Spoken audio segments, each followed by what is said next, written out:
하나님 말씀 열왕기상 12장 12절에서 24절까지 말씀 교독하겠습니다.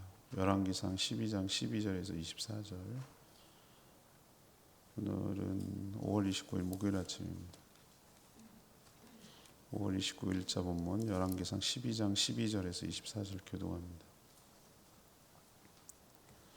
3일 만에 여로보암과 모든 백성이 르호보암에게 나왔으니 이는 왕이 명령하여 이르기를 3일 만에 내게로 다시 오라 하였음이라. 왕이 포악한 말로 백성에게 대답하였으니 너희는 상을 버리고 어린 사람들의 자문을 따라 그들에게 말하여 이르되 내 아버지는 너희의 멍에를 무겁게 하였으나 나는 너희의 멍에를 더욱 무겁게 할지라. 내 아버지는 채찍으로 너희를 징계하였으나 나는 전갈 채찍으로 너희를 징치하리라 하니라. 왕이 같이 백성의 말을 듣지 아니하였으니 이는 여호와께로 말미암아 난 것이라. 여호와께서 전에 실로 사람 아히야로 느바세 아들 여로보암에게 하신 말씀을 이루게 하심이더라. 온 이스라엘이 자기들의 말을 왕이 듣지 아니함을 보고 왕에게 대답하여 이르되 우리가 다윗과 무슨 관계가 있느냐? 이새의 아들에게서 받을 유산이 없도다. 이스라엘아 너희의 장막으로 돌아가라. 다윗이여 이제 너는 내 집이나 돌아보라 하고 이스라엘이 그 장막으로 돌아가니라. 그러나 유다 성읍들에 사는 이스라엘 자손에게는 로보암이 그들의 왕이 되었더라. 로보암 왕이 역군의 감독 아도람을 보냈더니 온 이스라엘이 그를 돌로 쳐 죽인지라. 르호보암 왕이 급히 수레에 올라 예루살렘으로 도망하였더라. 이에 이스라엘이 다윗의 집을 배반하여 오늘까지 이르렀더라. 온 이스라엘이 여로보암이 돌아왔다 함을 듣고 사람을 보내 그를 공회로 청하여 온 이스라엘 왕으로 삼았으니 유다 지파 외에는 다윗의 집을 따르는 자가 없으니라. 르호보암이 예루살렘에 이르러 유다 온 족속과 베냐민 지파를 택한 용사가 18명이라. 이스라엘 족속과 싸워 나라를 회복하여 솔로몬의 아들 르호보암에게 돌리려 하더라. 하나님의 말씀이 하나님의 사람 스마야에게 임하여 이르시되 솔로몬의 아들 유다 왕 르호보암과 유다와 베냐민의 온 족속과 또 그 남은 백성에게 말하여 이르기를 여호와의 말씀이 너희는 올라가지 말라. 너희 형제 이스라엘 자손과 싸우지 말고 각기 집으로 돌아가라. 이 일이 나로 말미암아 난 것이라 하셨다 하신지라. 그들이 여호와의 말씀을 듣고 그 말씀을 따라 돌아갔더라. 아멘. 어제 이어서 르호보암이 분단을 자초한 모습을 오늘 보이고 있습니다. 르호보암은 백성들에게 3일간의 만병을 얻고 와서 말하기를 멍에를 더욱 무겁게 하겠다라는 강한 어조로 대답을 했습니다. 백성들은 분노하면서 이제는 더 이상 다윗 왕조를 따르지 않겠다고 그렇게 선언을 하고 각각 자기 집으로 돌아갔죠. 왕은 부역, 일을 시키는 책임자 아도람을 그들에게 보냈으나 오히려 그것이 더 분노를 자아서 백성들은 그 아도람을 돌로 쳐서 죽였습니다. 이건 완벽한 반역인 것이죠. 그래서 급히 예루살렘으로 돌아온 왕은 군대를 소집하고 동원해서 이들을 진압하려고 했습니다. 하지만 스마야 선지자를 하나님이 보내서 이것은 하나님께로 말미암은 것이니 형제들과 싸우지 말라는 이야기를 듣고 전쟁까지는 가지 않고 돌아서는 그런 내용이 오늘 스토리입니다.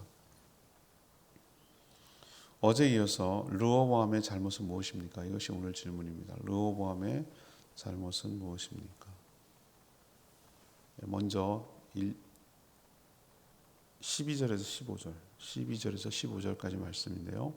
백성들의 마음을 읽지 못한 거예요. 백성들의 마음을 읽지 못한 거. 이게 그의 잘못입니다. 르호보암은 아버지 솔로몬처럼 지혜롭지 못했어요.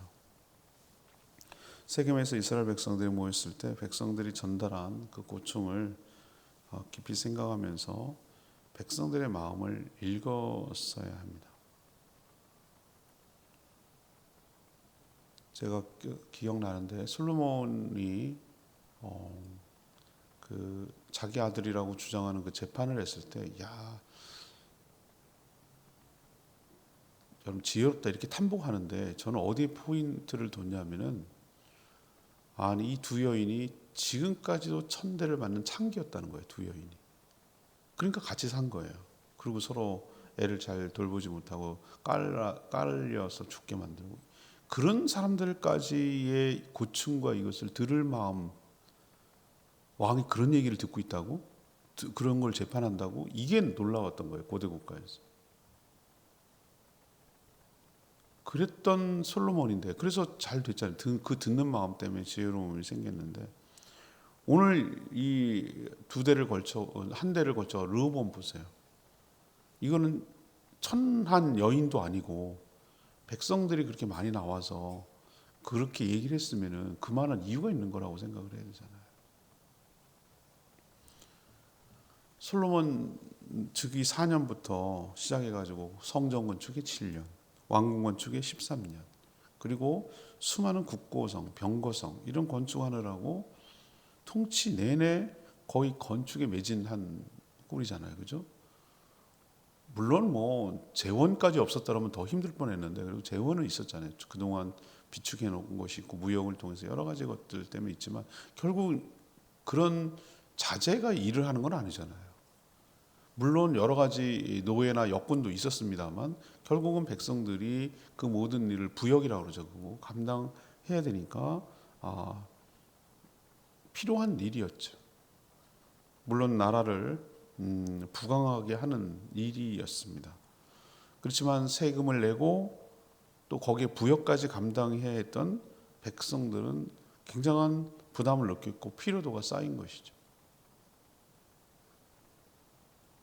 그걸 읽었어야 되는데, 그래서 왕의 즉위식과 언약 체결에 있어서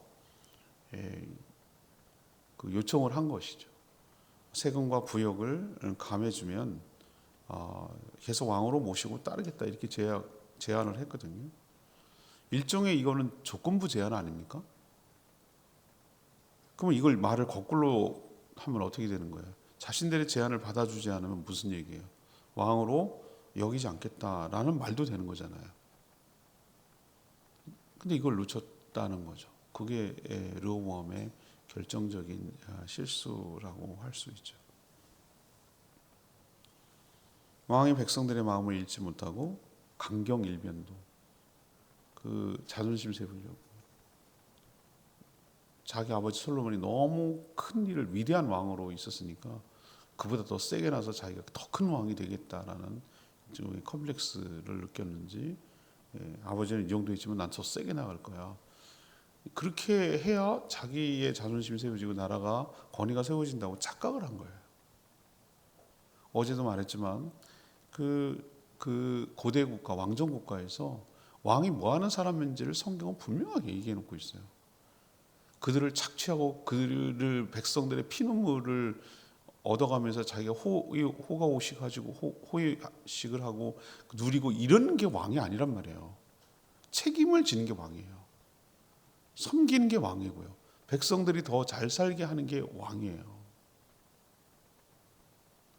비전트리 가면 제가 꼭 데리고 가는 데가 몇 군데 있는데, 여러분 제주 목관화에 가는 사람, 제주 사람 없어요. 거기 왜 갑니까? 거기 돈까지 내라 그러면 더 싫어하지. 공짜로 가도 갈까 말까인데 거기를 돈을 몇천 원 내고 가거든요.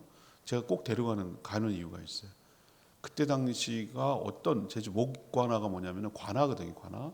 어떻게 통치했는지를 보여주는 거고, 거기 가서 관덕정에서 무슨 일이 일어났는지 쭉 설명을 하고, 여기서 이제 하마비에서 내려가지고 들어가야 된다. 권위적이잖아요. 여기서부터 다 내리라는 거예요. 말에서 내라. 여기 들어가면 연못이 이게 소방수 역할을 했다. 그것도 하고 여기가 주민센터 라인처럼 2조, 호조 뭐 이렇게 라인이 여기가 있었다 그 얘기도 하고. 그래서 뭐라고 내가 하면 거기 들어가서 이렇게 얘기를 해요. 재임 기간을 잘 봐라 그랬어요. 재임 기간. 평균 1년 10개월이에요. 2년이 채 안 돼요. 조선시대는 60개월을 기본으로 했는데 여기는 변방이고 외지고 좌천이라고 생각해서 반으로 30개월로 감해줬어요. 30개월로. 2년 6개월인 셈이죠. 근데 그것도 다 못 채워. 평균 바뀐 걸 다 보니까. 그리고 여기에 임명을 내려가지고 가라고 그러면은 왕명을 거역하고 안 가고 감옥에 갈지언정 여기 안 간다고 한 사람도 수두룩해요. 그게 제주 목사로 부임하는 일이었어요. 오다가 배 멀미나고 배 자초되고 그래서 죽기도 하니까 정말 죽기보다 싫은 거예요. 가기는 게. 그러니까 빨리 갈 생각만 하는 거예요. 망경루 거기에 그 연회석을 하는 망경루예요. 망경루가 지금 공사를 하고 있던데 거기가 연회를 베푸는데 거기가 망경루가 여러분 뭐라고 생각하세요? 경자가 서울 경자예요. 바란다, 앙망한다 한데 그만. 서울을 바라보는 누라는 거예요. 누가. 제주도에 관심 없어요. 나를 언제 불러주나. 그냥 임금님만 바라보고. 그런 곳에서 통치를 하니 여기가 제대로 될 리가 있어요? 그리고 거기 가면은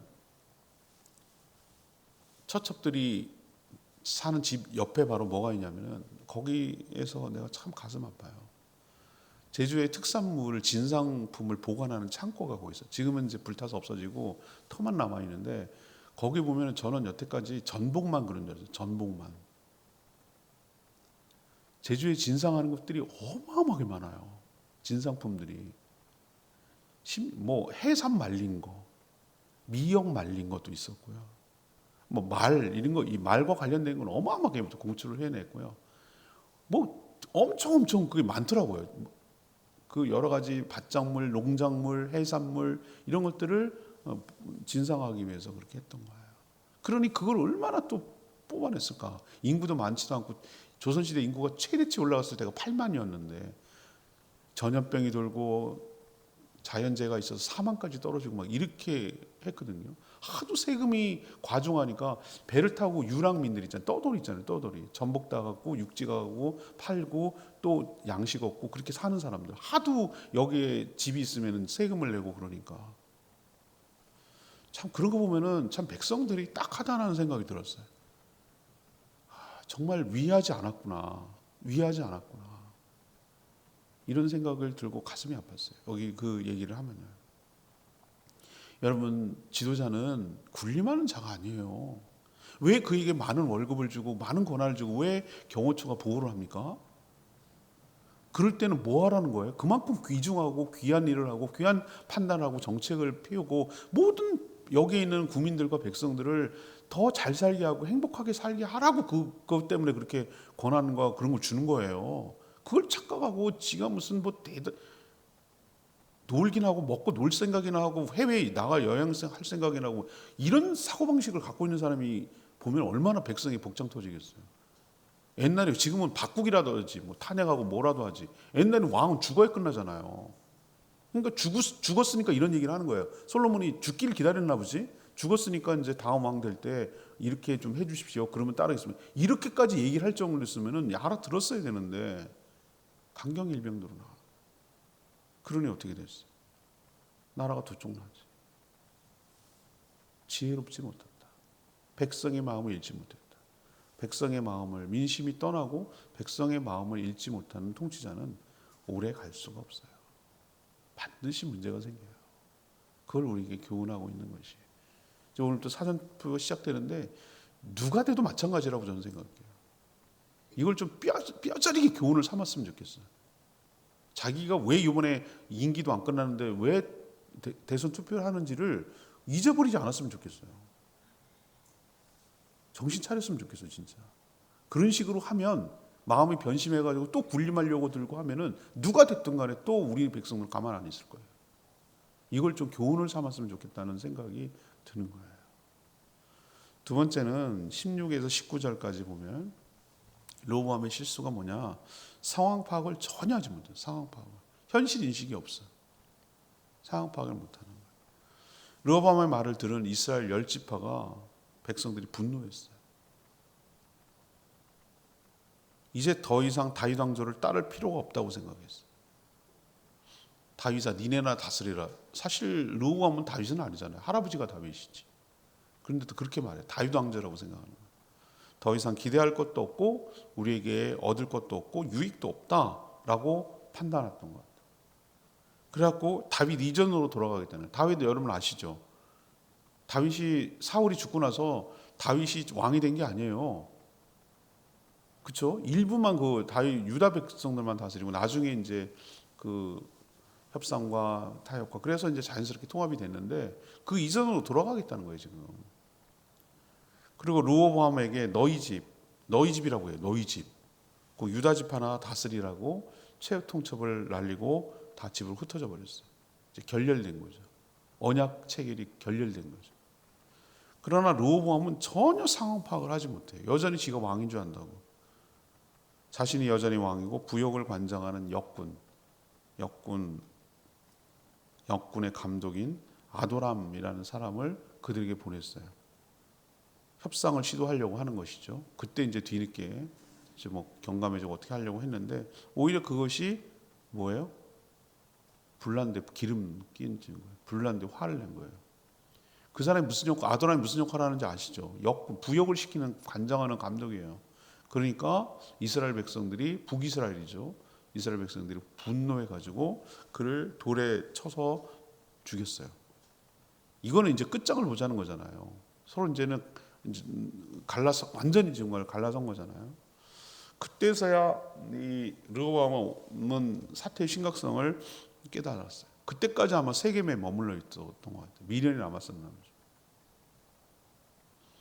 그렇지만 사태의 심각성을 깨닫고 빨리 신변의 위협을 느꼈는지 급하게 예루살렘으로 도망쳤어요. 자신이 강경한 말을 하면 상대가 이렇게 나올 줄 몰랐을까? 이런 생각을 좀 해봐야 되는데 몰랐다면 어리석고 알았다면 너무 자만한 거죠. 백성들을 적으로 돌린 통치자는 결코 어느 시대 어느 때도 마찬가지고 뭐 무슨 명칭은 상관없어요. 왕이라 했든 짜르라고 했든 황제라고 했든 대통령이라고 했든 수상이라고 했든 상관없어요. 중요한 것은 백성들을 적으로 돌린 통치자는 오래가지 못한다. 결국 분열의 책임을 르호보암은 면하기 어렵게 됐습니다. 그 위로까지 거슬러 올라가면 결국 솔로몬의 잘못이기도 하고요. 세 번째 얘기는 20절에서 24절이 뭡니까? 힘으로 상대를 누르려고 했어요. 힘으로 상대를 누르려고 했어요. 르호보암은 예루살렘으로 돌아와서 유다와 베냐민 지파 중에서 싸울 용사를 모집을 했어요. 18만 명 모였습니다. 어마하죠? 18만 명 상당히 많습니다, 여러분. 서귀포가 22만 정도 되나? 뭐 그 정도 될 거예요.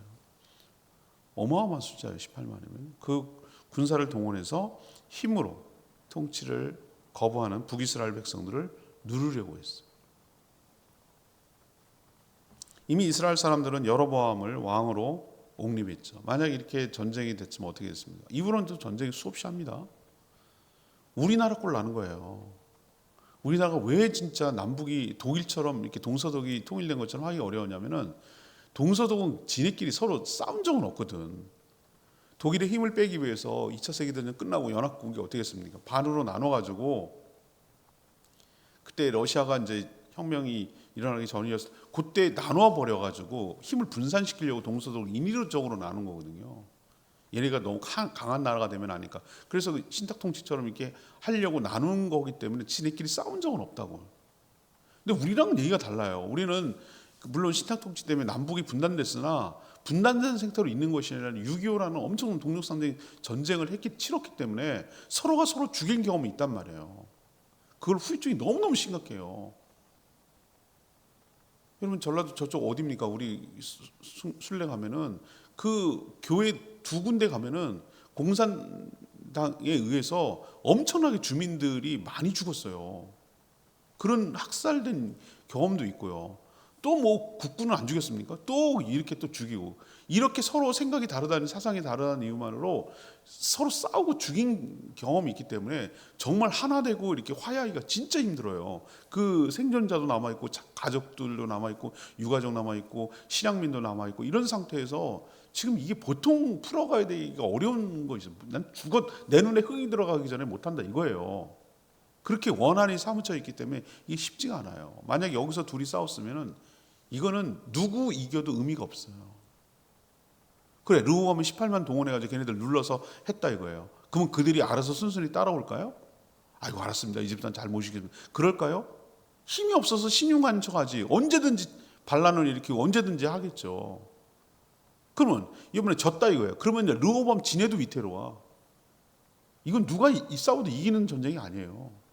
그래서 하나님이 어떻게 했습니까? 개입한 거죠. 사태가 이 지경이 됐으면 자신을 돌아보고 하나님 앞에 회개하며 하나님께 지혜를 구해야 되는데 그는 끝까지 기도했던 얘기는 없어요. 그는 힘으로 동원해서 상대로 제압하려는 그런 어리석음을 범한 거예요. 내절이 일어날 일촉즉발 상황에서 하나님은 스마야 선지자를 보냅니다. 스마야 선지자를 보내서 뭐라고 하죠? 형제랑 싸우지 마라. 너희 형제들과 싸우지 마라. 이 모든 일은 누구 때문에 일어나는 일이다? 여호와 하나님 때문에 일어나는 일이다. 맞잖아요, 그죠? 하나님께서 보내가지고 여러분 보고 왕이 될 거라고 얘기를 한 거잖아요. 그리고 솔로몬한테 통보를 했잖아요. 너 때문에 신하에게 넘어갈 거다라고 얘기했잖아요. 다행이지만 이 말을 듣고 서로 전쟁은 하진 않아요. 사실이 그랬기 때문에, 하나님이 일으킨 것이기 때문에. 이 모든 일이 아히야 선지자의 예언대로 일어난 일이잖아요. 그렇지만 르호보암의 여기서 느끼는 건 뭡니까? 끝까지 회개하지 않고 뭘로 하려고, 또 인간적인 방법과 수단으로 힘으로 상대방을 누르려고 시도하는 것이 르호보암의 허물과 잘못이다라는 것을 우리에게 가르쳐줘요. 나는 왕도 아니고 뭐 지도자는, 그런데 우리도 똑같이 우리 수준에서 이런 식으로 응대해가지고 인생을 망가뜨릴 수도 있다라는 생각을 가지고 교훈을 삼아야 될 줄로 압니다. 24절 말씀, 너희 형제 이스라엘 자손과 싸우지 말고 각기 집으로 돌아가라. 이 일이 나로 말미암아 난 것이라 하셨다 하라. 인간은 미래를 전혀 모르죠. 그러나 시간의 제약을 받지 않은 하나님의 시간에 대해서 굉장히 자유롭죠. 하나님의 경고는 그냥 단순한 염려가 아니죠. 우려가 아니죠. 실제죠. 이미 보셨기 때문이죠. 그래서 무겁게 받아들여야 되죠. 물론 결정론적 운명론은 아니에요. 얼마든지 바뀔 수 있어요. 그러나 예언대로 다 일어나고 말았어요. 아히야 선지자가 한 얘기가 그대로 다 일어났잖아요. 남북이 분단될 거라고 했잖아요. 10조각이 찢어질 거라고 퍼포먼스까지 했잖아요. 그나마 다행인 것은 내전으로 일어날 뻔했는데 이들이 이 말은 순종했어요. 그래서 치고받고 싸우고 엄청난 비극이 일어나지 않은 것은 그만한 천만 다행이라고 할 수 있는 것이죠. 오늘 르호보암의 허물과 잘못을 보면서 우리도 얼마든지 이런 실수를 할 수 있는 존재임을 깨달아 일단은 우리나라를 다스리는 통치자가 이 교훈을 얻어서 잘 통치가 가도록 기도를 해야 되고, 우리 역시 이런 상황에 처해 있을 때 삼가 조심하도록 늘 깨어 기도하고 교훈을 삼고 살아가는 저희들 되기를 소망합니다. 오늘 말씀 붙들고 기도하기 전에 714장 부르고 기도하겠습니다.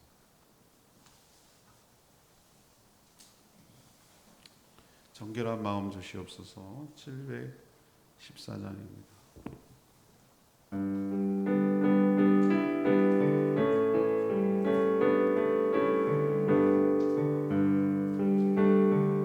정결한 마음 주시옵소서. 정결한 마음 주시옵소서.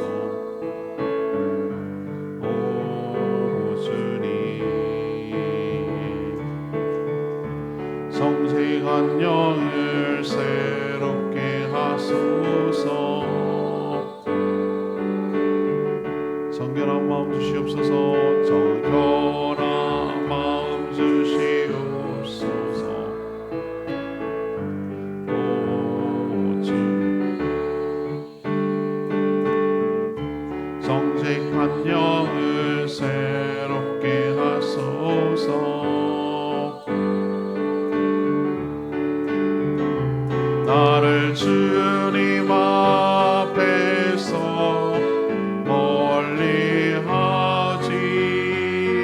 마시고 주의 성령을 거두지 마옵소서.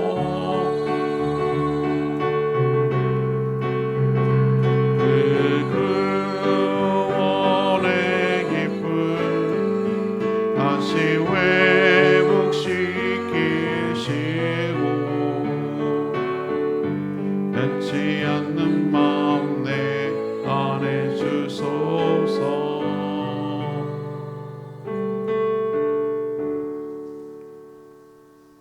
오늘 말씀 듣고 르호보암이 어떤 잘못과 실수를 했는지 우리도 얼마든지 이룰 수 있거든요.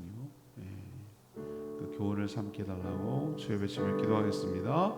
주여 하나님 정결한 마음 주시옵소서.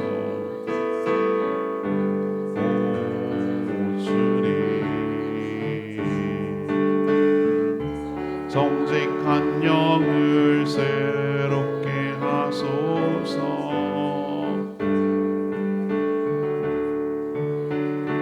나를 주님 앞에서 멀리하지 마시고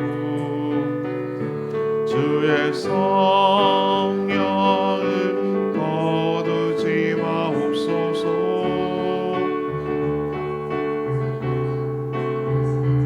그 구원의 기쁨 다시 회복시키시고 변치 않는 마음 내 안에 주소서.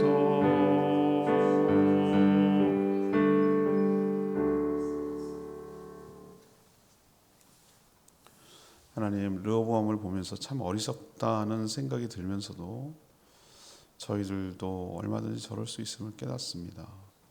상대방의 마음을 전혀 헤아리지 못하고 자기가 하고 싶은 일만 하고 있지 않은지 자신을 살펴보게 하여 주시옵소서. 자신의 자리만 생각하고 자존심만 지키려고 하는 것은 아닌지 생각하게 하여 주시옵소서. 자기 마음대로 되지 않는다고 힘으로 상대를 누르려고 하지 않는지 살펴보게 하여 주시옵소서. 하나님의 경고를 가볍게 여기지 않고 무겁게 받아들이게 하여 주시고 형제들과 싸우지 않게 하시고 하나님 말씀에 지혜를 얻어 순종함으로 싸움을 멈추게 하여 주시옵소서. 오늘부터 시작되는 사전투표 대선을 통하여 합당한 인물이 나와 르호보암처럼 통치하지 않고 다윗처럼 백성들을 사랑하고 잘 섬기는 자로 세워지게 하여 주시옵소서. 오늘도 간구하는 기도 주님 들어주시고 주님과 동행하는 복된 하루 살아가도록 축복하여 주시옵소서. 감사드리며 예수 그리스도의 이름으로 축복하며 기도합니다. 아멘. 오늘 하루도 주의 은총 가운데 살아가는 복된 하루 되기를 축복합니다. 충분히 기도하고 하루 시작하겠습니다.